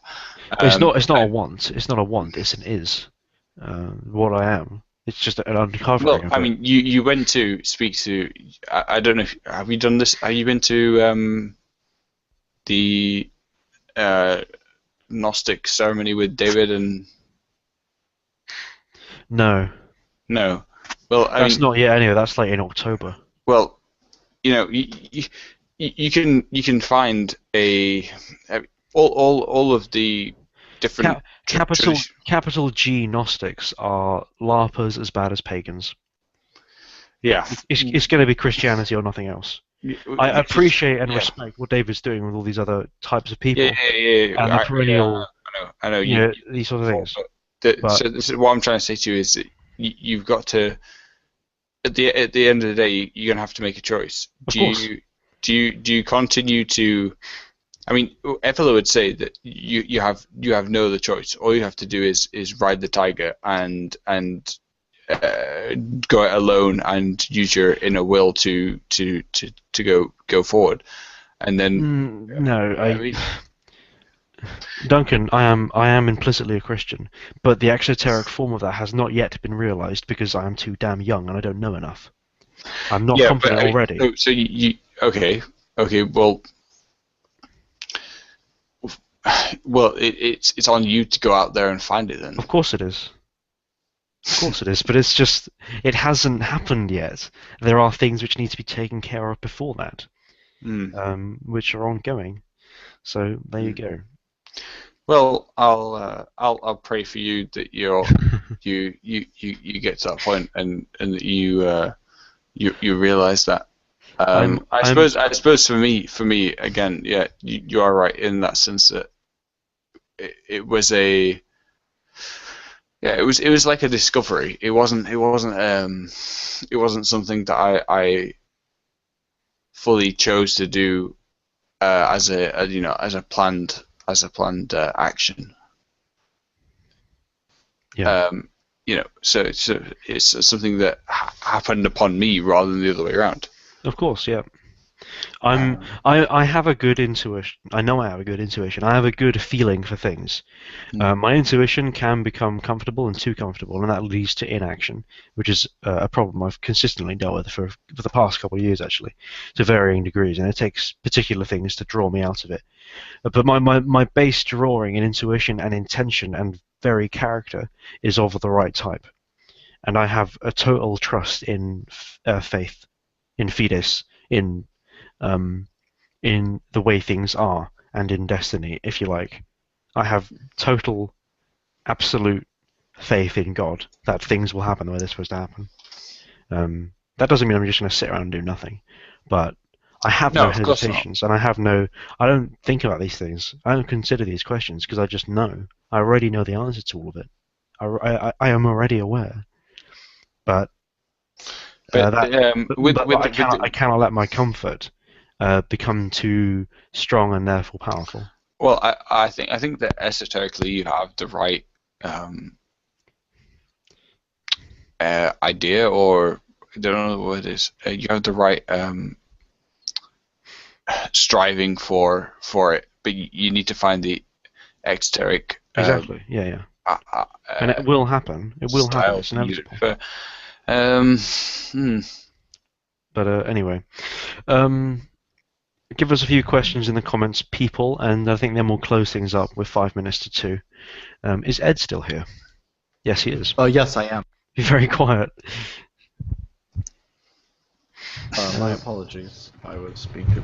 That's fine. Don't be sorry. It's fine. I was just wondering if you were still here. Well, no. It's just that you were talking primarily about Christianity, and it's not really my area. That's fine. It's understandable. I have a question for you, Adam. I'm going home to, and I'll have a chance to speak to my priest at the weekend. Is there anything that you would recommend I ask, or anything you would like to ask on my behalf? Oh my! That wouldn't get you removed. Anything. Yeah. It's something perhaps that I've spoken to you in the past about. I remember you saying, "Is this person a good man? Is he a good priest?" Perhaps you were trying to get at, but I think he is. But so on that basis, would you ask him anything? I will send you that privately. Okay. Right. And yeah, I'll probably late once we've done here or tomorrow. No, any time before Sunday. That's fine. Yeah. But that'd be something that I think would be beneficial for both of us, and something that would be in confidence as well. So. Yeah, of course. Yeah. PK Arc. When does the schedule become inactive for the new stuff? From Sunday midnight. So from Monday. On Monday, I will upload Duncan. I don't know if I'll do them all at once, but the rest of I'll start uploading the rest of our analysis of Glub, which we did like months ago. Yeah, well, I would just like to say that I'm happy to take part in readings of various things. You wanted? I'd love to do that. That's fine. Doing Evola, was it? I was doing Evola's Revolt with Paul. Revolt, yeah. That was it. Right. Yeah. If you want to help us with that, that's fine. We'll get this all sorted out over the coming days. It's sure. All right. It's just a lot to. I need to write everything down, and if it's all going to be scheduled every day with different people, I need to have a good memory and remember. Well, it's okay, Adam. You're unemployed, so you have lots of time. Fuck you. I'm only in my physical actuality, not spiritually. prick. That's okay then, Adam. I'm sure Her Majesty's government will let you off for that. Fucking hell, lad. If you're this cheeky when we meet, fucking hell. Well, if that happens. Oh yeah, if it does, hopefully it was. What schedule? You doing SS? Eh? Yeah, we're gonna go on a march through the streets of London. Yeah, joining based NA. Yeah, that's what we do. My whole channel from next Sunday. I'm lying. It's all just gonna be based NA. I'm gonna be a high priest. What was the name of the street that Oswald Mosley and his Oh fuck, I don't know. black shirts would march through? No idea. No idea. It was in the East End. Yeah, it was. What was it called now? Ed, why would you know? Because my grandfather Shilling against bitches about it. Oh right, your grandfather. He's the one from England. Yeah. Right. Yes. Okay. Yeah. That's terrible. Or like I knew about this long before because he would Cable always say, Street. like, Cable Street. We're gonna go march yes. through The Cable battle, Street. and there was the battle of Cable Street. Cable Street, where the famous thing. Ed's family was brutally put to death by black shirts. Yeah. Yeah. But Ed managed to survive somehow and got out of there. Yeah, somehow I'm here as the last remaining survivor. Yep. Of course, it's magic. Yeah. Jono, you asked what. You said, what schedule? You doing SS? I have no idea what you're trying to. I don't know what that is. 2 gallons of milk a day.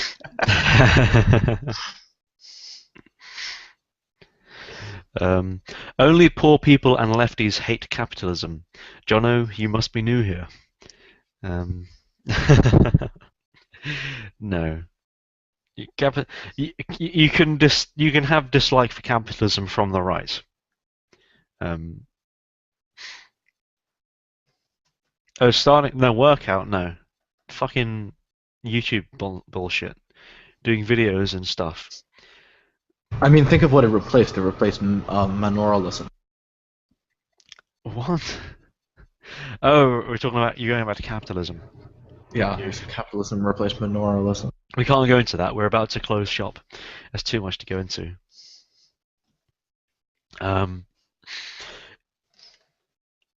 Right. If there are no questions, lads, we'll wait a minute or so. If there are no questions, then we'll close shop. But yeah, like I said, just to reiterate, new channel schedule starting from Monday or Sunday midnight, technically. Do you like Kai Moros, or is he just a sociopath? I have nothing. I have nothing against Kai Moros. He's among the more intelligent of the kind of nationalist crowd. Him himself being a national Bolshevist, but I obviously disagree with him on key important points such as metaphysics, the nature of metaphysics, spirituality, etc., etc. So there isn't much continuum between him and I, although I do respect him and I have nothing per se against him. He is what he is. Boxers or briefs? Asks PK Ark. That's a very esoteric question. Neither, just kilt. Yeah, neither, just kilt. Yeah. I'm gonna go to bed. Alright, mate. Yeah, I'll be closing shop in a second. You're not missing anything, so Okay, yeah, thank you for joining us, mate. Sleep No well. problem. Sorry for the bullying. No, it's alright, mate. It's just my natural I'll fucking spiritual bully you when you come disposition. down. I can take him. See you later, Ed. Yeah, mate. All right, sleep well, bruh. Enjoy your shills and your bed made of gold. Oh, I Enjoy your will. shekels. I will. It's like he was, Yeah. like he was just saying, enjoy your Jewish things, there, you little Jew. After this chat with you, I'm going out for a nice midnight coffee. How's that sound? Hey, I'm going out for a nice midnight coffee after this chat with what time is it where you are? you. 9:02 Oh, it's p.m. only fucking the evening. Yeah, it's not bad. All right, so we've got a couple of questions. I'll answer them and then we'll fuck off. Any other questions, people leave in the comment section of my channel. So, it would be cool if Ada was introduced to some hardcore economic philosophy, says Gooseface B. It would be pointless, because I'm not an economist, nor a mathematician, nor am I, like, that those sorts of topics, they don't coincide with my nature as a person. So it would be totally pointless for me to learn about these things, other than so I could be correct in hypothetical debates. But I don't really care for that kind of thing, so... Charlie Morris, why do you think Christianity is better than paganism at this point? And not that it's better, but the fact of the matter is, paganism, firstly, is not a religion. You have the pre-Christian European tradition, which didn't have a name. It was just the religion of particular races and particular people. It was their cultural practices. But the fact of the matter is, none of the real core of these practices survive. Christianity exists still. It is in a weakened and corrupt state, but the fact of the matter is we have Christian exotericism and esotericism. We have a religious tradition which still exists and is accessible to us. We just have to turn back to it. The fact of the matter is, in England, for example, the Brittonic paganism, which existed before the 300s, does not exist anymore. You have various cultural traditions and ceremonies which have kind of existed residually, like Christmas, etc. But there is no core to the religion or to the culture anymore. It has gone. It's no longer existent. That's simply a fact. And whether it's good or bad is irrelevant. The fact of the matter is, realistically, Ed, turn your fucking external speakers off. Anyway, the fact of the matter is the religion no longer exists. That pre-Christian faith is gone, and it can't come back. Anyways,